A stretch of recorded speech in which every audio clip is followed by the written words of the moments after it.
বিশ্বের অষ্টম সর্বোচ্চ পর্বত মানাসালু অভিযানে যাচ্ছেন দুই পর্বতারোহী চিকিৎসক বাবর আলী ও তানভীর আহমেদ।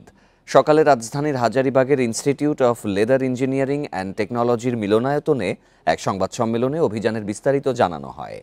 ভার্টিক্যাল ড্রিমার্স ক্লাবের আয়োজনে এই অভিযান। মাউন্টেন অব দ্য স্পিরিট খ্যাত এই চূড়ার অবস্থান নেপালের মানসিরি হিমাল রেঞ্জে। চিকিৎসক বাবর আলী ২০২৪ সালে এভারেস্ট ও লোৎসে জয় করার পর চলতি বছরের এপ্রিল মাসে অন্নপূর্ণা এক শৃঙ্গে আরোহণ করেন। মানাসালু হবে তার চতুর্থ ৮,০০০ মিটার উচ্চতার অভিযান।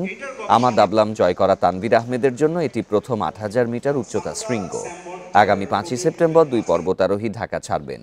এক মাসের এই অভিযানে সেপ্টেম্বরের তৃতীয় বা শেষ সপ্তাহে শৃঙ্গারোহণ করবেন তারা।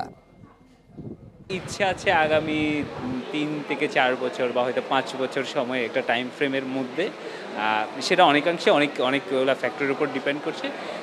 সেই সময়টাতে আমি চাই বাকি ১১টা সেগুলা ধীরে ধীরে ক্লাইম্ব করতে। সকল মাউন্টেনারের যে স্বপ্নটা থাকে যে একটা ৮,০০০ মিটারে পর্বত অভিযান করা, এই জন্যেই মূলত মানাসলুতে এবার প্ল্যান করা।